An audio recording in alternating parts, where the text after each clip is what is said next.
안녕하세요. 오늘은 7월 26일 월요일입니다.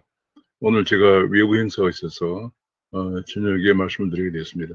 그 대신 오후 습관까지 포함해서 주요 경제 기사를 같이 말씀을 나누도록 하겠습니다. 그럼 제가 준비한 자료를 보시면서 말씀을 같이 나누겠습니다. 네, 귀에 쏙쏙 들어가도록 경제 기사를 쉽게 쓰여드리는 명품 시사에서 7월 26일입니다. 구독과 알림 설정을 부탁드립니다.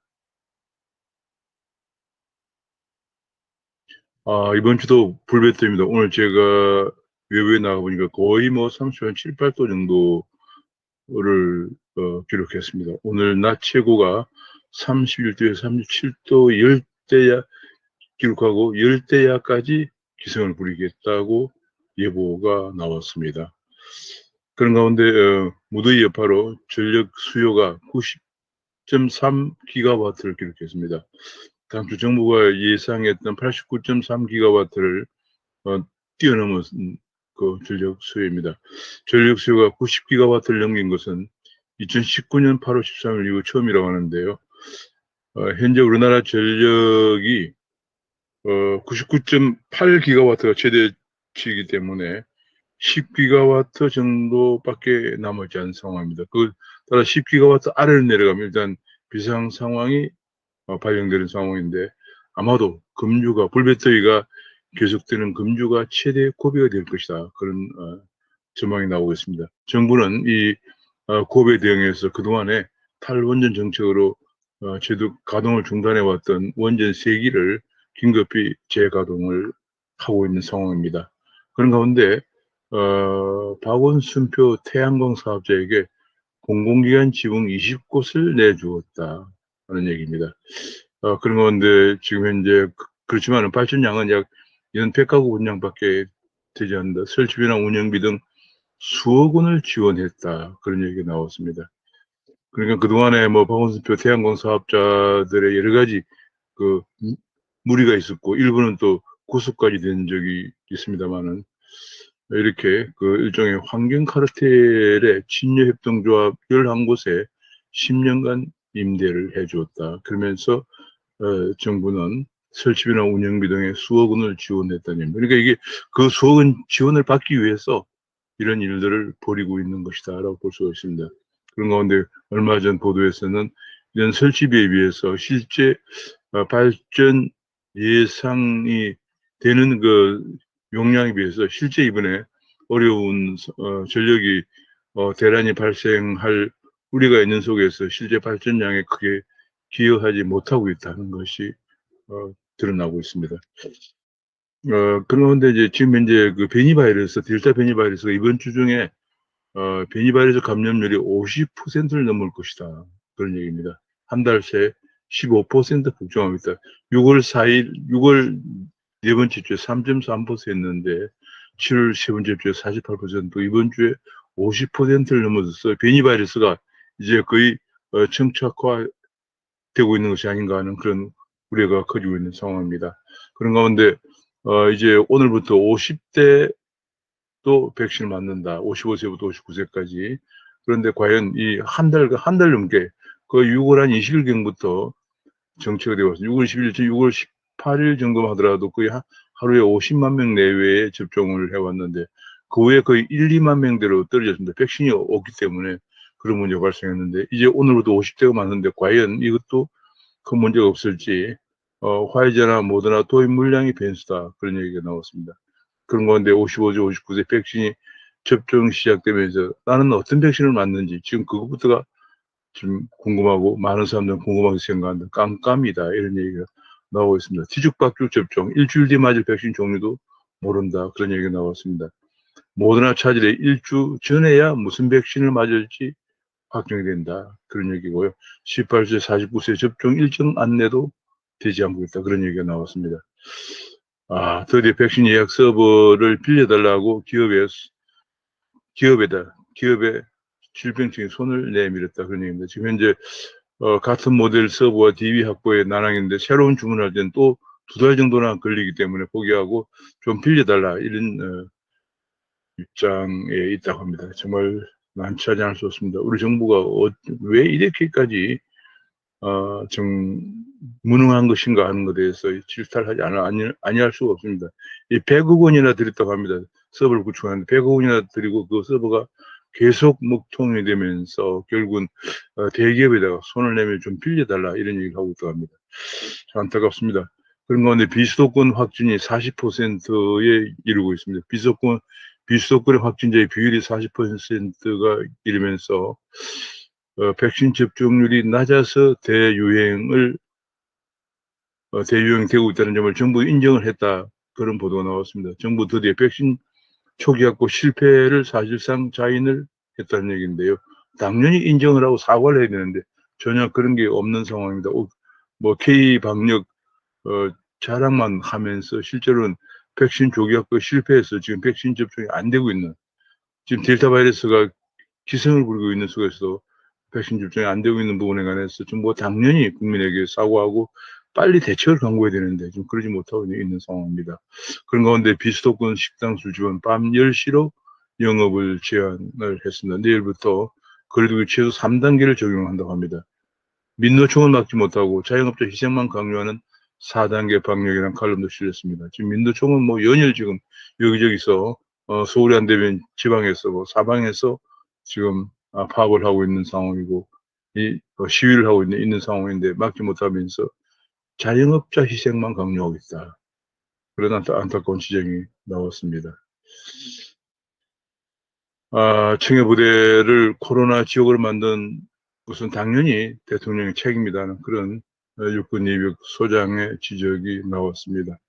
그런 가운데 재난지원금은 외벌이는 소득 8,605만 원까지, 맞벌이는 1억 532만 원까지 지원받는다는 보도가 나왔습니다. 지금 현재 대상 가구는 기존은 1,856만 가구에서 2,034만 가구로 늘리고 1인당 25만 원을 기준으로 해서 지원하는데, 여기에 따라서 이제 1인 가구는 5천만 원 이하, 그 다음에 외벌이 2인 가구는 6,670만 원 이하, 뭐 등등 이렇게 상당히 복잡한 시스템을 가지고 있습니다. 예컨대 외벌이 3인 가구다 그러면 3인 가구다 그러면 8,605만 원 이하 뭐 등등 이런 식으로 상당히 그 구간별로 건강보험료 납부액으로 6월 30일 기준 건강보험료 납부액과 주민등록으로 파악해서 지급한다, 그런 얘기 나왔고요.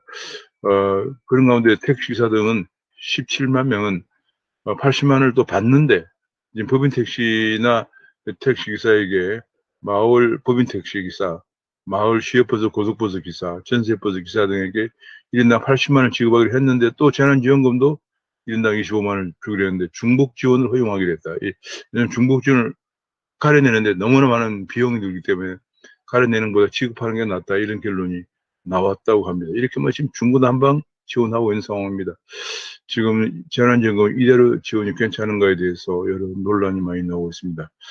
피해 계층에 집중돼야 파산을 줄이고 소비 진작에도 기여하는데, 이런 식으로 전국민 88%에게 얼마씩 이렇게 지원하는 것이 과연 효과가 있을 것인가 하는 학자들의 많은 지적에도 귀를 닫고 있어서 정치적 의도가 의심스럽다. 내년 대선을 앞둔 정치적인 측면에서 결정된 것이 아니냐, 그런 얘기고요. 이렇게 가면서 계속 재정 적자가 누적되면 그것이 바로 경제 파탄으로 가는 길이다 하는 그런 지적이 나왔습니다. 그런데 아파트 값은 좀 하늘을 찌르고 있다. 계속 올라가고 있습니다. 아파트 매매 가격 상승률이 계속 지금 올라가고 있는 상황입니다. 지금 아파트 매매 가격 상승률이 서울은 지난주에 6월달에 1.66%, 7월달에 1.28% 계속 올라가고 있고요. 수도권도 마찬가지로 계속 올라가고 있습니다. 이런 가운데 정부는 계속 고점 경고를 하고 있지만 상승세가 지속이 되고 있다. 지금 7억을 돌파한 지 9개월 만에 8억을 돌파하고 수도권 중대형은 10억대다, 그런 얘기가 지금 오면서 계속 집값이 올라가고 있다. 서울 소형 아파트 전용면적 60제곱미터, 평수라면 약 20평 정도 되는 거죠. 60제곱미터 이하 소형 아파트도 평균값이 8억 원을 돌파했다. 한 달 전만 해도 9개월 전에도 7억 원이었는데 다시 8억 원을 돌파했다. 그러니까 서민들의 집까지도 좀 이렇게 급등하면서 서민들의 생계를 위협하고 있는 그런 상황입니다. 연일 집값 최고가, 규제와 세금 폭탄은 해법이 안 된다. 공급을 늘려야 해법이 되는 거죠. 수요가 있는데 공급을 안 늘리기 때문에 계속 이렇습니다.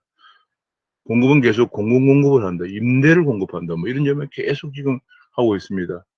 유럽에서 이미 실패한 70년대 정책을 가져와서 계속 우리나라에 지금 바로 그 70년대 386이 바로 지금 집권 세력이 586이 바로 386일 때 배웠던 70년대 유럽의 주택제도 지금 실패해서 다들 유럽은 이제 시정되고 민영화된 공공임대, 공공공급만 계속 강조하고 있는 상황입니다. 고분양가 논란, 최근에 그 3기 신도시의 고분양가 논란이 제기되고 있는데 이거 당연히 개선되어야 된다 이런 지적이 나오고 있고요. 지난번에 핵신도시 공기업도 핵신도시 세종의 특공 먹튀가 논란이 거세했습니다만 핵심도시 공기업도 특공 먹튀가 있다. 직원 절반이 하루도 안 살고 팔았다. 265명을 조사했는데 127명이 하루도 살지 않고 팔아서 이익만 챙겼다. 이런 얘기가 나왔습니다. 지금 곳곳에 서민들은 투기꾼으로 몰아서 세금을 부고 세금 폭탄을 매기고 있지만은 사실은 공기업의 직원들이 여기저기 직원들이나 공무원들이 세종이나 여러 곳에서 특공 먹튀를 하고 있다. 이런 얘기가 좀 계속 나오고 있습니다. 임대차 3법 1년 동안 전월세 난민들이 전월세 가격이 급등하면서 전월세 난민들이 폭등하고 있는데 그런 가운데 윤호중 더불어민주당 원내대표가 지금 원내대표 100일 맞이해서 이런 얘기를 나눴습니다. 신규 계약 때 임대료를 제한하는 입법을 보완하겠다고 논란. 또 반시장 경제 아닙니다. 임대료를 제한하면은 또 전월세 물량이 더 줄어들겠죠. 지금 서민들을 계속 압박하는, 서민들을 계속 외곽으로 무는, 지금 이제 시장 상황을 전혀 고려하지 않는 반시장적인 법안을 임대차 3법에 더 개혁하는 법안을 내놓을 그런 논의를 했다는 얘기입니다. 정말 임대료를 제한하는 입법을 정말 그러니까 이게 말이죠. 기본적으로 인식 자체가 좀 다른 거예요. 임대차 3법 입법 보완이고. 근데, 전세가 전문가들은 전세 공급이 풍기가 가속화될 것이다. 이런 얘기를 내놨습니다.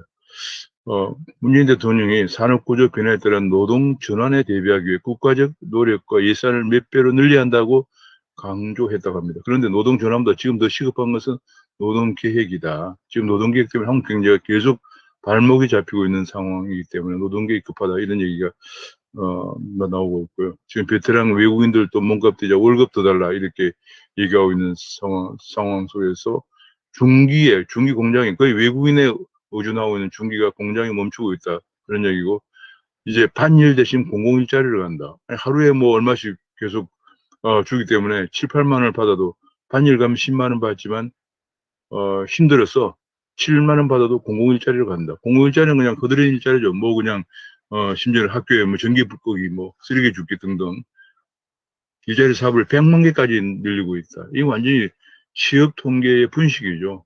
실제로는 거의 일자리가 늘지 않는데 일자리 사업을 전부 세금 일자리를 공공 일자리를 100만 개까지 늘리다 보니까 지금 반일 대신에 공공 일자리로 간다. 그런 얘기입니다. 그래서 지금 이게 큰 문제입니다. 지금 현재 보면은 불법 외국인 근로자 하루 일용직 평균 임금 16만 원까지 올라가 있고요. 공공일자리는 7만 5천 원이지만 공공일자리에 편하기 때문에 공공일자리를 간다. 동네 일손마저 농촌에서는 동네 일손마저 뺏기고 있다.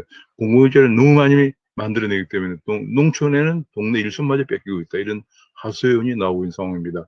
숭늉공도 배달업계로 이직을 하면서 하고 공장은 멈춰서고 있다. 그런 얘기고 지금 노동 비효율성 없어서 잠재 성장을 높여야 한다. 잠재 성장률이 계속 지금 낮아질 것이라고 하는 전망이 지금 한국은행, 피치, OECD 등에서 계속 나오고 있죠. 나오고 있는데 여전히 현재 노동 비효율성이 개선이 되고 있지 않는 상황입니다. 그런 가운데 성장률이 낮아지면서 일자리가 없어지기 때문에 MZ세대는 그러니까 1990년대생이죠. 1990년대생은 희망이 없다. 성장 공식을 리셋해야 한다. 그런 얘기입니다. 지금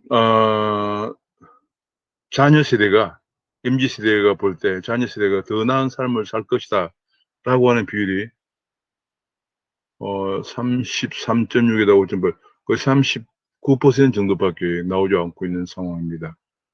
지금 거의 59% 거의 60%가 자녀 세대가 더 힘들 것이다. 그런 61%가 자녀 세대가 더 힘들 것이다. 그렇기 때문에 결혼하고 출산하는 것을 여성의 91%가 거부하고 있다 얘기입니다. 성장 공식을 리셋하지 않고는 성장을 리바운드 하지 않고는 안 된다. 그런 얘기인데 계속 잠재 성장률은 하락하고 있는데 정부는 대책이 없습니다. 오히려 성장률을 낮추는 정책을 계속하고 있죠. 기업들 투자 못하게 반기업 정책을 하고 친노동 정책을 하면서 기업들 해외로만 내쫓고 있는 상황입니다. MZ세대의 정치 성향은 운영부의 무능에 실망을 했다. 계획성보다는 국정 능력이 부족하다. 국정 능력이 리더의 자질인데 전혀 그렇지 못하다 하는 것에 방점을 찍고 있습니다. 결국은 20대, 10대가 왜 정부에 등을 돌리는가 하는 것이 여실히 드러나고 있습니다. 국정 능력이 무능하면서 성장이 율이 떨어지면서 본인들과 본인들의 자녀들의 미래가 불안해질 것이라고 판단하기 때문이라는 것이 설문조사에서 드러나고 있습니다. 곳곳에 국정 허점이 드러나고 있다. 행정 수준을 기업과 비교해보라. 곳곳에 지금 이런 얘기입니다. 행정 서비스.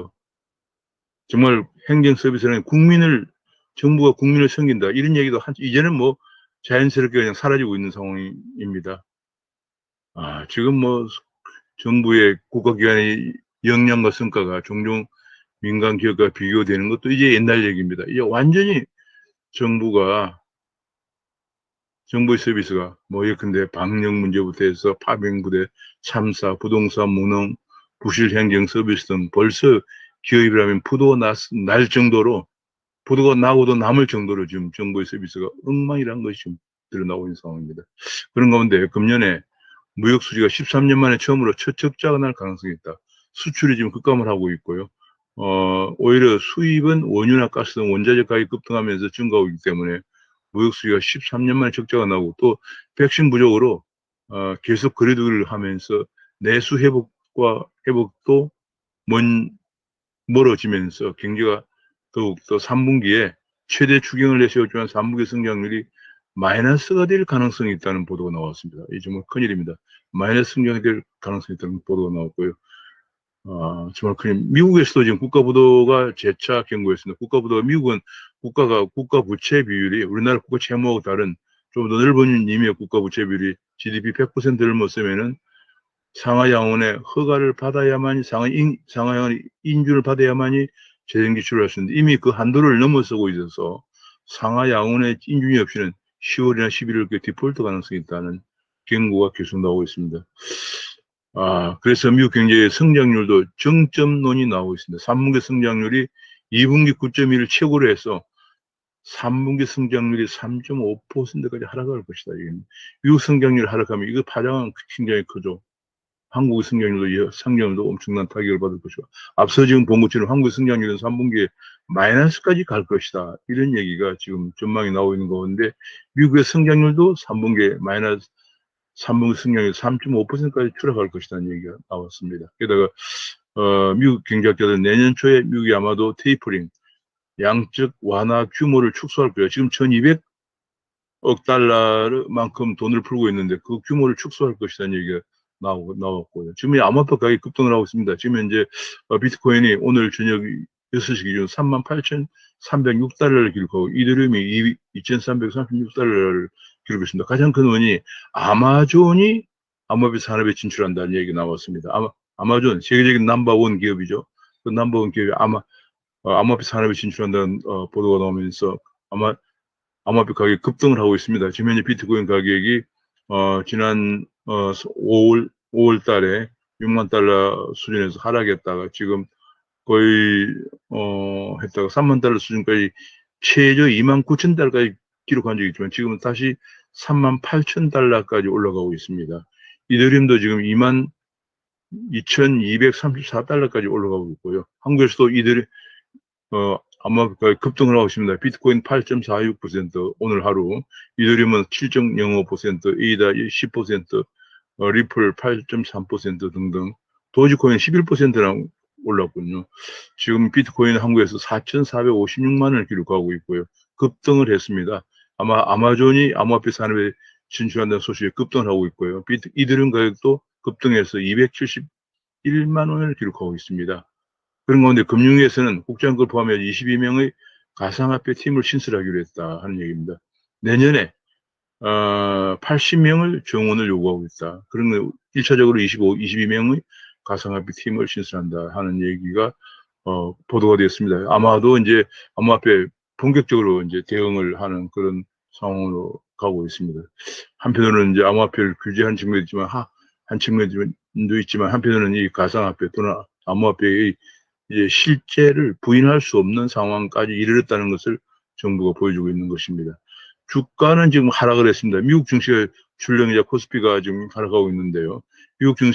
중국 증시가 출렁이자 코스피도 동반 하락을 하고 있는데 중국 증시가 중국의 강한 테크 기업에 대한 규제 때문에 상하이 종합지수가 급락을 하고 있는 상황입니다. 지금 중국에서는 계속 각종 산업에 대한 규제의 꼬피가 강해지면서 특히 지금 이제 중국에서는 전자상거래업체 알리바바와 디디추싱, 텐센트 등 테크 기업에 대한 규제를 강화하면서 투자 심리가 크게 위축되고 있다는 보도가 되면서 중국 상하이와 홍콩의 주가가 하락하고 있는데 그 하락 여파로 한국 증시도 지금 하락하고 있다, 그런 보도가 나왔습니다. 그런데 카뱅부터 지금 IPO 슈퍼 위크가 개막이 됐다. 이번 주에 슈퍼위크가 있는데 카뱅은 7월 28일부터 7월 28일, 26일부터 7일 오늘 내일이군요 하는데 카뱅부터 중복 청량은 안 된다. 균등 배정을 한다 해서 물량 많은 증권사가 유리하다. 그런 보도가 나왔고, 반면에 미국의 주가는 지금 급등을 하고 있습니다. 0.68% 다우가 올라가고 나스닥도 1.04% 올랐는데 가장 큰 것이 미국의 저금리 지속 가능성이 당장 금리를 올리지 않을 것이다 하면서 미국의 국채금리가 1.28%까지 하락하면서 성장률과 강세를 탄력을 받고 있다는 얘기고요. 또 이번 주에 실적을 발표하는 기업들이 많이 나왔습니다. 이번 주에 기업들이 실적을 발표하고 또 통계 지표도 발표가 되면서 비교적 실적들이 개선될 것으로 전망이 되면서 올라가고 있습니다. 지금 현재 올라가고 있고요. 지금 현재 보면은 이번 주 뉴욕 증시 상장 일정이 테슬라가 26일 오늘이고 내일이 맥도날드, 보잉, 애플, 구글, 마이크로소프트, 스타벅스, 그 다음에 28일이 페이스북, 아마존, 이렇게 계속 연속 이번 주가 뉴욕 증시에 상장되는 주요 기업들의 실적 발표가 있고요. 그 다음에 지금 오늘이 6월 내구재 수주, 내일 27일이 6월 상품 무역 수주, 28일 FOMC 기자회견이 예정되어 있고 29일에 미국 2분기 GDP 발표가 있습니다. 그래서 이런 것들을 지금 예상하면서 주가가 좀 올라가고 있는 그런 상황입니다. 한국은 부실기업이 폭증할 것이다. 코로나 때문에 부실기업이 폭증할 것이다. 지금 현재 코로나 때문에 약 204조 원 정도의 기업들의 중소기업이나 소기업의 영세기업이 지원되고 있는 그 금융의 원리금 상환이 유예되고 있는데 사실은 그 이자까지 상환 못하는 기업은 부실기업이라고 봐야 되거든요. 그러니까 부실기업이 폭증하면서 구조조정의 꽃피를 쳐야 한다, 그런 보도가 나왔고요. 이번에 이제 이 법사위원장을 이번 2기 다음부터 이제 야당에 넘기다고 여야 합의를 봤는데 법사위원장 야당에 넘기기 전에 악법을 다 처리한다는 여당의 방침이 나와서 지금 논란을 일으키고 있는 상황입니다. 지금 이제 한국에서 로블록스라고 하는 미국의 로블록스 메타버스 게임의 강자가 한국으로 온다는 얘기입니다. 그래서 네이버에 랩의 제페토라든지 혹은 SKT의 입랜드 같은 그런 그 메타버스 게임과 맞불을 붙이고 있는데, 이번에 정부에서 뉴딜 2.0을 발표했는데 그 안에 메타버스 지원 정책이 있습니다. 메타버스 지원 정책을 제대로 된 메타버스를, 또 무슨 뭐 조그마한 중소기업들 이번에 백신 접종에서 드러났지만 그런 것들을 정말 될성부른 기업들 제대로 좀 지원해서 경쟁할 수 있도록 해야지. 대기업이라고 빼고 뭐 이래 하면은 이미 자생력 있는 기업은 빼고 되지도 않는 기업들을 자꾸 지원한다고 하면서 돈만 낭비하는 이런 진흥책, 진흥원, 개발원 이런 등등 종로 우리가 써왔던 정책으로는 미국의 로블록스 강자에 대항하기 힘들 겁니다. 그래서 그런 분들 염두에 두어서 좀 지원 정책을, 국민의 세금을 지원할 때는 제대로 된 산업을 육성하도록 지원했으면 좋겠습니다. 대세는 가상공간인데 페이북도 메타버스 기업으로 간다, 그런 얘기고요. 저커버가 5년 내 메타버스 기업으로 갈 것이다, 이런 얘기를 발표했다고 합니다. 그런 가운데 한국에서 국민저금 NFT 보도가 나왔습니다. 간성미술관이 국민저금을 NFT 100개를 만든다, 1000개를 만든다, 그런 얘기인데요. 여기에 대해서 뭐 젊은 세대들이 NFT에 굉장히 잘하는 세대를 끌어들이기도 했는데, 지금 뭐 과연 우리 국민적으로 그렇게 하느냐, 또 이런 뭐 논란들이 나오고 있는, 한국은 여전히 이런 논란들이 나오고 있는 상황입니다. 올해 의약품 기술 수출이 20조 원 간다. 한국 바이오가 새 역사를 쓸 것이다, 그런 전망이 나온 반면에 삼성 5G 장비가 미국에서는 에릭슨, 중국에서 화웨이에 맥을 못 추고 있다는 보도가 나왔고요. 지금 배터리 전쟁이 아주 격해지고 있다. 지금 뭐 각종 자동차 산업이 대부분 배터리를 자체 생산하겠다고 나오면서 지금 배터리 전쟁 시대에 돌입하겠다는 얘기가 나왔습니다. 그런데 지금 김경수 킹크랩으로 대선 여론을 왜곡했는데 이것 때문에 문재인 대통령 후보의 지지율이 2, 3% 올라갔을 가능성이 있다라고 얘기하면서 지금 현재 대선 앞둔 인터넷도 비슷한 일이 없다고 장담을 못하는 상황이다라는